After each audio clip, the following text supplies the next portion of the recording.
Guys, robots inside of the Great Pyramid just reached a stone door that nobody has gone through in over 4,500 years. And Egypt is currently saying that they're finally about to open it this year so they can see what's behind it.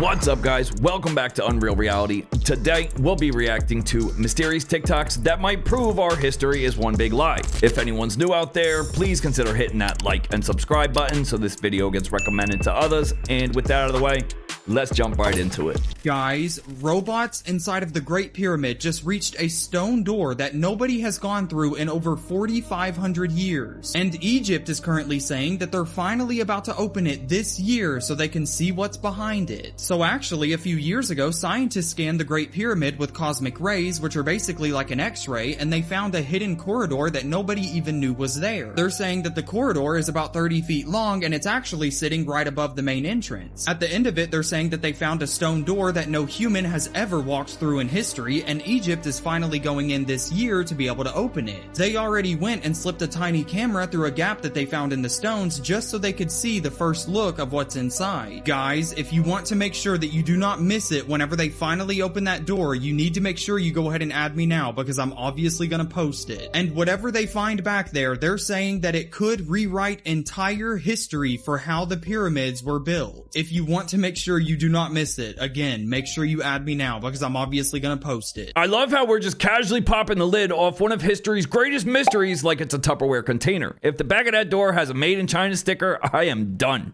Why did nearly every ancient civilization on Earth build pyramids? Think about it. Egypt built pyramids, the Maya built pyramids, China built pyramids, Sudan built pyramids, Cambodia built pyramids. Even civilizations separated by oceans and thousands of years seemed obsessed with the exact same shape. And that's where the mystery begins. Because according to history, many of these cultures never met, never traded, and in some cases didn't even know the others existed. Yet somehow they all arrived at the same idea: the pyramid. In Egypt, the Great Pyramid was built around 2500 BC.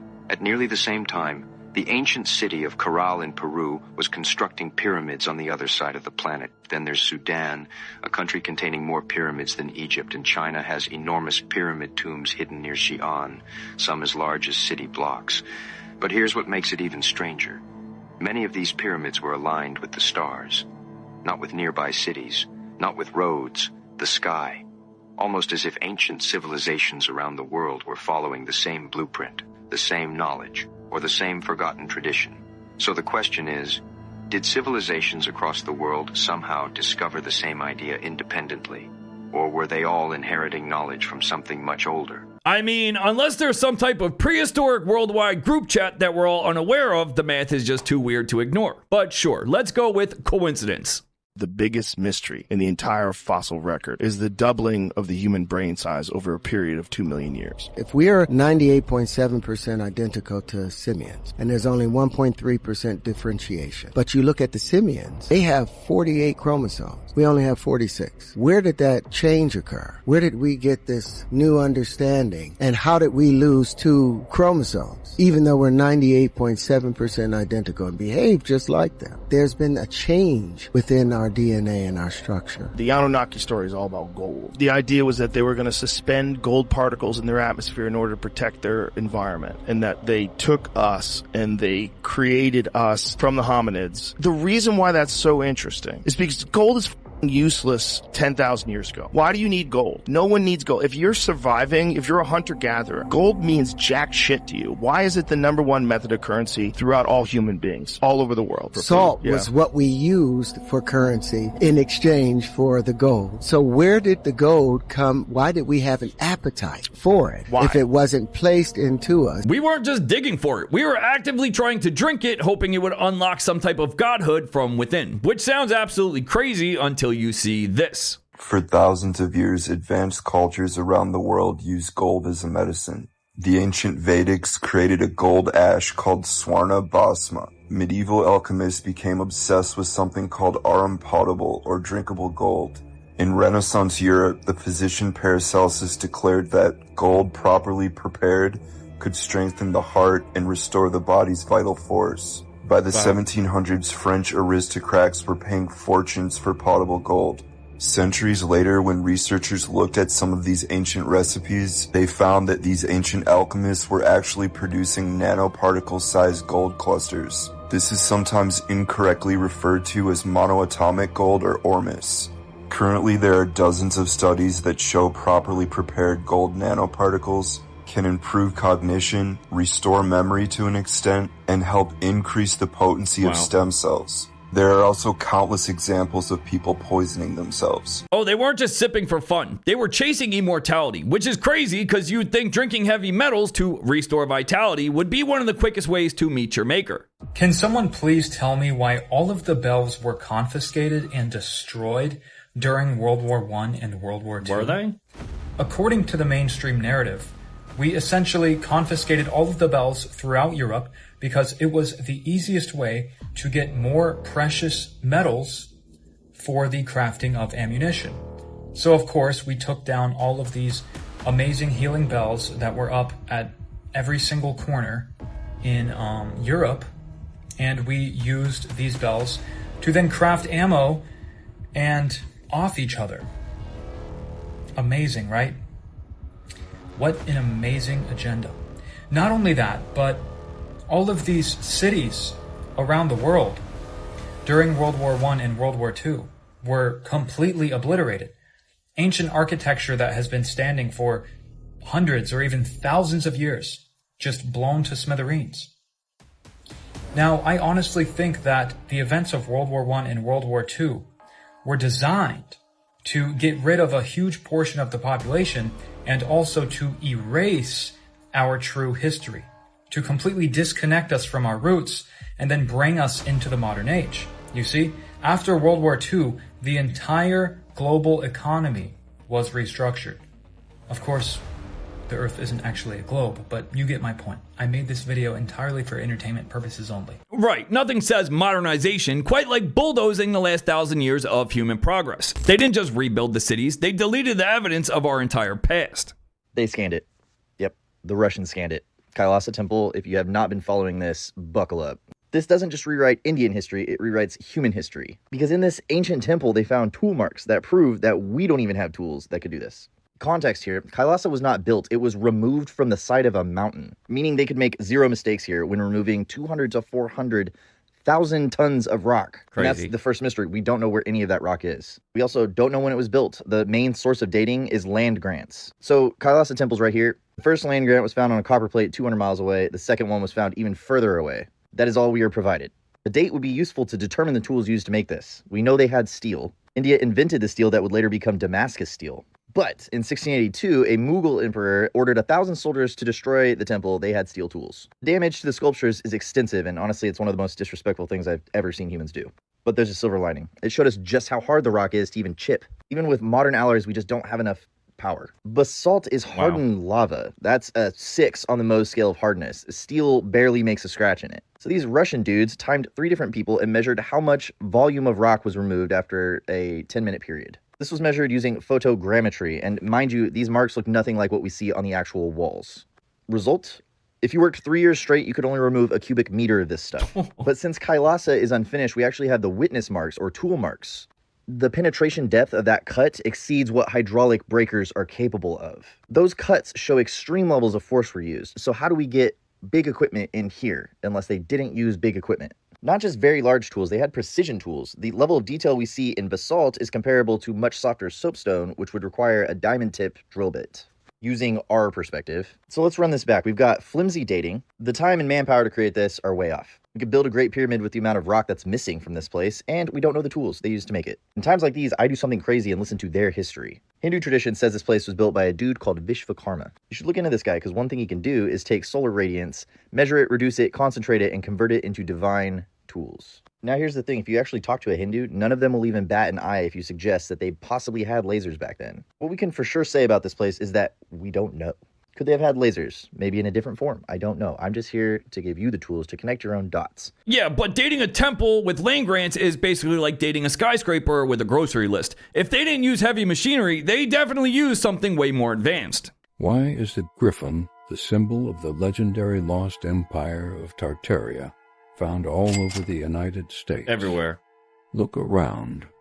This powerful mythical creature, body of a lion, wings, and head of an eagle, is carved into courthouses, government buildings, and grand architecture across America, and even in Havana, Cuba. The same majestic griffin, the same striking design, everywhere. Tartaria was said to be a vast, advanced civilization deliberately erased from our history books. So why does its primary symbol dominate symbols of power and authority in the West? Is it just coincidence?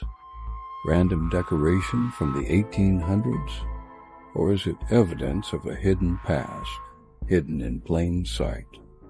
Listen, guys, you don't carve a lost empire symbol into our government buildings by accident. If Tartaria is just a myth, then why is their mascot quite literally everywhere? It's not just underwater, it's the United States, too. Parts of that part. Atlantis was a part of the Greek mythology. Do you think it's real? Absolutely. What do you mean? They showed total. You remember when they were showing those people underneath the statues, underneath the water by Cuba? And they were saying it's all a part of Atlantis. And remember, Cuba is right next to the United States. So Atlantis is the first creation of when we first started the creation of humans with the aliens. So remember, if the ocean is space, again, Atlantis is a part of the mermaids. You got the mermaids there. You got the sea creatures, you got all that. It's United States. And Atlantis is currently underwater? It's not just underwater, it's the United States, too. Parts of that part, where all the water part is. So it's not, I won't say all underwater because it's the border. It's tied to it. What is a star seed? I like to see us as Terminator. I don't know why. We're here to bring down the system. A star seed is going to have a different assigned, how can I say this, chart than any, like not blood chart, I want to say blueprint. Star seeds have different blueprints than anything. They're more rebellious than anything. So star seeds are somebody that remember exactly who they are. Yeah, they want you to think it's just a story, but what if we're living on top of the ruins? The idea that an entire civilization is hiding right under our noses is actually quite terrifying.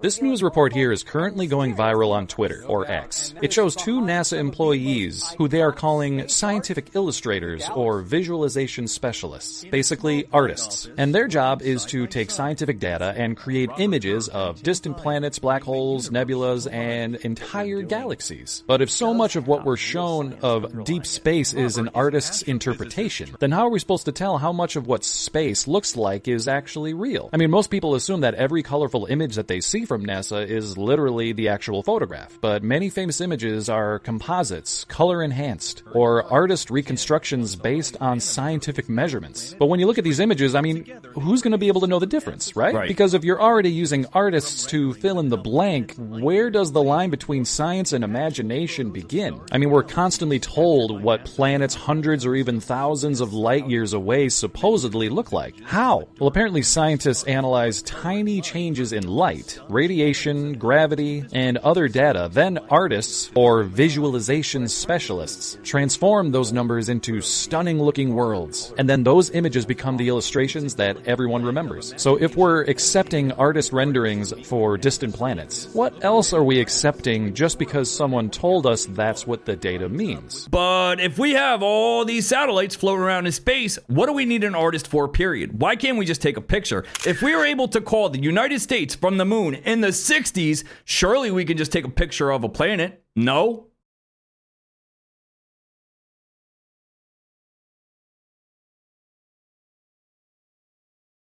Yeah, this one is going to keep you up at night. The sun simulator. So there's this theory going around that says the sun isn't the sun anymore. People have been claiming that what we see in the sky is now some kind of artificial light source. And I know this sounds completely insane, but stick with me for a minute because the argument gets weird real fast. A lot of people online started saying that the sun began to shift and started to look different after the total solar eclipse back in April of 2024. They say that it used to look warmer, softer, more golden, but now it looks white and harsh. Shadows feel sharper, the sky looks washed out, and even the heat from the sun feels different. Some people have even said that they've witnessed the sun flicker in and out, kind of like it's an LED in the sky. And then you have videos like this, where someone films the sun and catches what looks like a strange secondary object or some kind of geometric glare that reveals some kind of technological pattern we can't see with the naked eye. Now, most people say that's just lens flare from the camera or some kind of digital artifact, which camera sensors do have that kind of pattern, so that's probably the explanation for a lot of it. But people are asking, What if the weird camera artifacts are accidentally revealing something we're not supposed to see? As it turns out, sun simulators are actually a real thing. They're used in labs to test satellites, spacecraft materials, solar panels, and equipment under artificial sunlight. So the technology exists. Just take a look at this patent from 1966. Doesn't that look a little bit familiar? Now, what if something like this could be scaled up? And I want to know from you out there, what do you think would be the purpose of doing something like that? Officially, the physics on something like this doesn't really check out, so this theory falls apart pretty quick once you actually look into it. As far as I know, we don't have the technology to create something that large, put it into space, and be able to actually replicate the power and brightness of the real sun, while also being able to hide it. We're talking Type 2 civilization on the Kardashev level scale of technology. Unless... Nah, we're not going there. Simulator or not, the sun is definitely hitting differently than it has the last few years. I'm not saying it's fake, but that harsh white light is a total vibe shift from the old sun. The fourth UAP file release is officially here. Today, the Department of War published another batch of declassified UAP material. After digging through it, I think there are a few files that deserve immediate attention. The newest release contains about 40 separate case files, and many of those, like before, include multiple pages of reports, imagery, supporting documents, briefings. I've only had time to dig through some of them, but I wanted to give you a first look at a few highlights before I start doing these deeper breakdowns. This drop offers some more archived NASA audio files, but there are also a few newly released NASA images showing what appears to be a cylindrical or cone-shaped object that was captured in low Earth orbit taken in 1996. Not sure what that is, but I will say that is interesting. There's also additional declassified briefings from the late 1940s connected to Project Sign, and Project Sign was one of the Air Force's earliest official program efforts to investigate UAP. This release also includes everybody's favorite military infrared footage. But one clip appears to show a kind of linear boomerang-shaped formation recorded over the South China Sea. This was in 2024. And another appears to show what was said to be a dark maroon object over the Atlantic from 2020. So again, this is just my first pass through the release. There is a bit more work to do. Some of these documents are much more detailed than they first appear.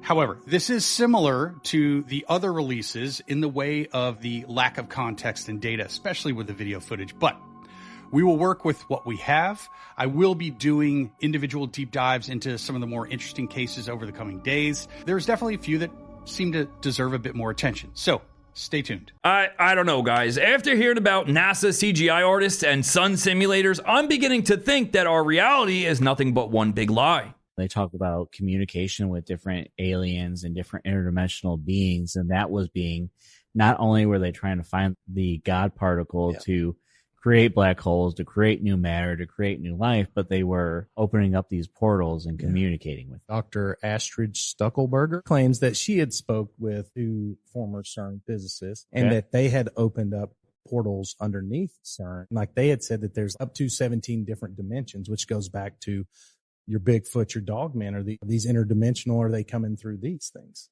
I mean, this thing is so wild, and this thing is so big. AKA, CERN's goal might be far beyond just searching for a particle. Interdimensional travel might be happening right under our feet. And speaking of interdimensional beings, we've heard a lot about CERN opening portals. People believe that's why timelines have been strange ever since they fired up the LHC. But you're not going to believe how freaky their goals really are. They're searching for, at CERN, for example, is how do you go into other dimensions and create these portals? Because that's an ancient technology that we're still trying to unlock today. And what are they looking for? Well, one of the things they're looking for is the Atman particle, or Atma, A-T-M-A or A-T-M-A-N. It comes out of the Vedas and the Upanishads, where most of the scientists are told to go to get their theological understanding of quantum mechanics. Otherwise, you won't be able to do it properly. What's scary is that everything you just heard comes directly from CERN. Now hang on, hear me out. CERN's been searching for this Atman particle, but maybe they let something even more terrifying slip through the cracks with a very similar name. Roll it. Steelers quarterback Aaron Rodgers said he's been haunted by the Hatman since his first ayahuasca trip in Peru, and he's not the only one. thousands of people around the world have reported seeing a shadowy figure in a hat standing in their room while they're sleeping. In an interview in August of 2022, Aaron Rodgers said, "The Hatman sometimes appears in the distance, staring at me, usually holding a rabbit and a blade, just looking." Many claim that this was taken out of context and meant to be satire. But either way, it's really creepy because so many people have reported similar encounters with the Hatman. What sets the Hatman phenomena apart is the sheer number of these personal accounts from individuals who claim to have encountered the shadowy figure. The entity is often reported as being malevolent, radiating an evil aura that instills fear in those who cross its path. Have you encountered the Hatman or any other shadow person before? There's numerous theories that try to explain it away by sleep paralysis, anxiety, stress, but others think it could be supernatural or an interdimensional being that seeps into our world that could be affected by those on ayahuasca, Benadryl, DMT, or other substances that weakens that barrier of our reality and their own. You see what I'm saying? Hatman, I don't know. Are y'all following the breadcrumbs with me, or am I just tripping on a wild coincidence? Drop it in the comments, guys. This painting is inside the Bank of America. Look at the Freemasonic symbolism here. This is just crazy. So look at the feet. The feet represent the 90-degree angles that Masons like to stand on. It's symbolic, right? What does it symbolize? It represents a square because it's a 90-degree angle. So it represents aligning your actions with the higher mind. Squaring your actions is what they call it. Now look at the pyramid. The pyramid represents a hierarchy because Freemasonry is a hierarchy system ascending in consciousness. Here you see this lady ascending. Why is she ascending? Because there is a solar eclipse, which represents the moon and the sun coming together, which represents the unity of opposites in your mind. Merging the conscious mind with the unconscious mind is how you gain full control over your mind and body. Then look at the Bank of America building. Look at the logo, 11, 11, 11, which adds up to 33. It's all Masonic symbolism. 33, the symbol of spiritual transformation, the symbol of dying and resurrecting. This is what it's all about, and this is the ascension, the journey from earth to heaven. It's all Freemasonry. Occultists run the world. So, is this just symbolic art, or is there a deeper meaning hidden in plain sight? Let's dig deeper and see why everyone hates on the Masons so much. Freemasonry is Satanism in disguise.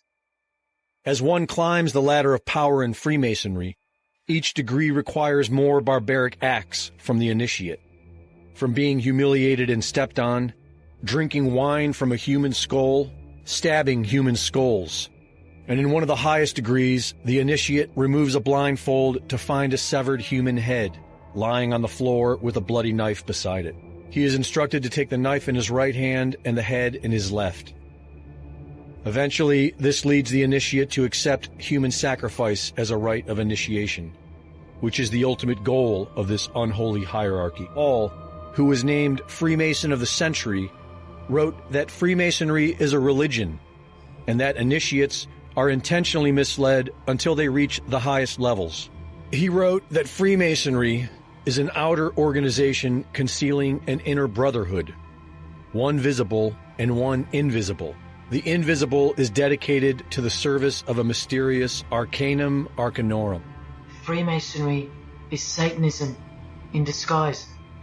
33rd degree sovereign grand commander of the Scottish Rite, Albert Pike, wrote in Morals and Dogma that Lucifer is the light bearer. 33rd degree Mason Albert Mackey wrote that Lucifer is good, light, victory, and initiation. Paul wrote that the mystery of the craft is the seething, surging energies of Lucifer that can be wielded by the initiate. That went from symbolism to Satanism real fast. But are these initiations even real, or just extreme misinterpretations of historical texts? This next one might give us a clue. The magic of that culture is very active in my blood, so when I'm able to tap into that depending on certain moon phases, and it's hard not to say ritual because people just take it, practice those things, your cells turn over. There's a lot of magic in everything, and if you can just, I wish more people didn't demonize it as much as they do. See, the thing is with this guy, you just don't know if he's one of them who says things to be edgy and didn't at first know what he's getting involved with, but then who he got with. I personally think at that point he bridged the gap and he went over to the other side I'm not too sure Bingo. how strong that connection to the other side is with the breakup that he had. Him and her have been on some interviews on their own and together, saying some very dark stuff. And this guy just strikes me as one of them who'd do anything to get to the top. Perfect candidate for the club, if you catch my drift. I don't listen to this guy's music. I hope you don't. I can't tell if he's trying to act edgy or he actually believes he's casting spells. Guys, remember, when someone tells you they're practicing dark rituals, believe them. So Dolly Parton posted this thank you video, and the more I watch it, the weirder it gets. But here's a quick backstory before you even watch it. Taylor and Travis dropped $26 million on charity before their wedding, and $2 million of it went to Dolly's imagination library.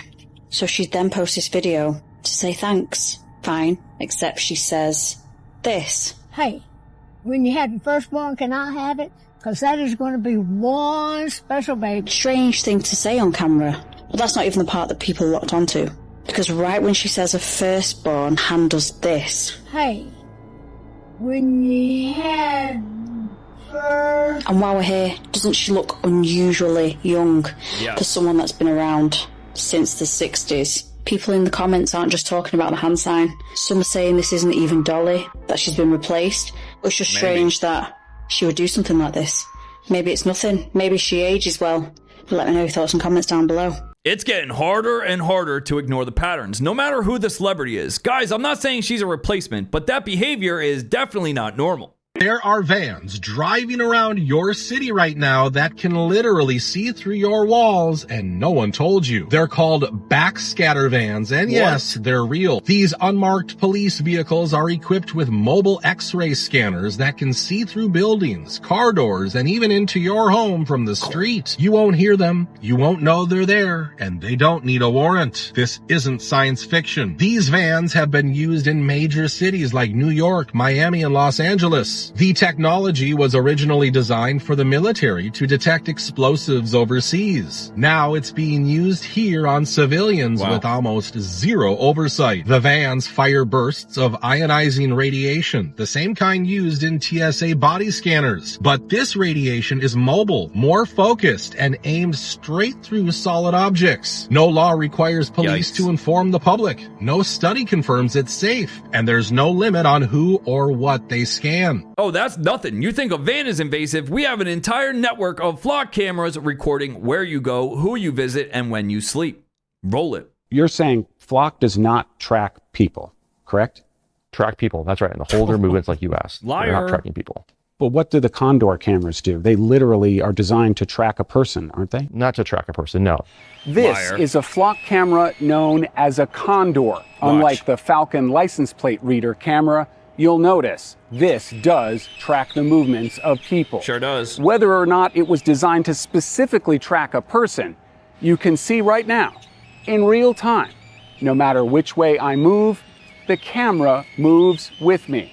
And this video is sent right back to the police department. To alert you when it sees human movement. And it will actually acquire and track that person as they walk or people. When I walked down the path, and I moved, the camera followed me. There's an object detection feature that you can set up. It's called Guardian mode that allows the camera to just know if there's movement from a person in the screen. It is not tracking where you're going to go, where you're going to leave, or where you're going to start and stop. These started popping up weeks after hearing Flock say these only record license plates. They don't take pictures of people. That security researcher, Ben Jordan, found the same Condor camera streaming openly online. No password required. Wow. And if you think the surveillance ends when you drive away, you're wrong. It's now following you inside your own car. Check this out. Did you guys hear what law just passed in the UK? It's now set in stone. All these new cars are going to have a couple extra features which no one asked for, but they're telling us is going to save a whole bunch of lives. Right. So under the EU's general safety regulation, all new passenger cars and vans registered in the European Union are legally required to feature advanced driver distraction warning systems. These systems use infrared cameras aimed at the driver's face to track head position, eye gaze, and facial movement. Your car will be watching you while you're driving it. The camera activates automatically whenever the vehicle reaches speeds over 20 kilometers an hour and resets every time the car is turned on. Officially, the camera only turns on at 20. I don't know about that. And then if you're going above 50 kilometers, an hour. It says the camera triggers an alert if you look away from the road for more than 3.5 seconds. So it's basically going to be something like this: eye tracking, micro expressions, epitelius vection. That's probably AI. Anyway, but then at the same time, chat control in the EU is being pushed through. That would allow the EU to scan all private chat messages of citizens, and age verification to be able to use social media, which requires users to prove their age with a selfie and an ID, which many people are wondering if that's like, what do you mean? If you have to give your ID to use the freaking app, it's no longer anonymous. It's no longer anonymous. Duh. So then this guy says, no citizens voted for this. The elites are simply imposing it on the public. And then it says, ironically, Ursula von der Leyen is famous for deleting her texts with blank, blank, blank. You can Google that one.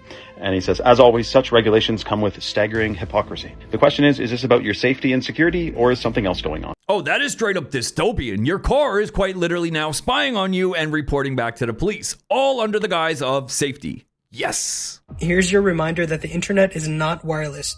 It's just a bunch of cables.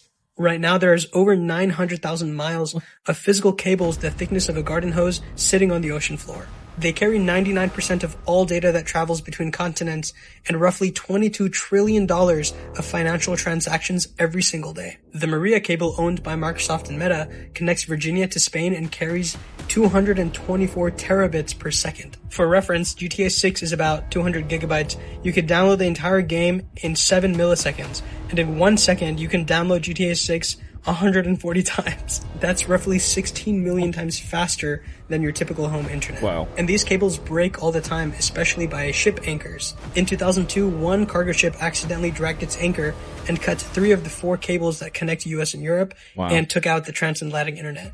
And 2 weeks ago, China tested a deep sea device that could intentionally cut these cables at depths of over 11,000 feet, which is deeper than any known system. We're so used to wireless tech that it's easy to forget it's all just a bunch of cables. Oh, it's absolutely wild to imagine that our entire digital lives are held together by a few fragile garden hoses on the bottom of the ocean floor. It's like we built this digital civilization on top of a foundation of glass. So that's all I got for this one. Leave us a comment. Let us know your thoughts. Smash that like and subscribe button. Fam, we're on the road to 200,000 subscribers this year. Go sub. The members group is open. Come join, and we'll see y'all in the next one. Peace.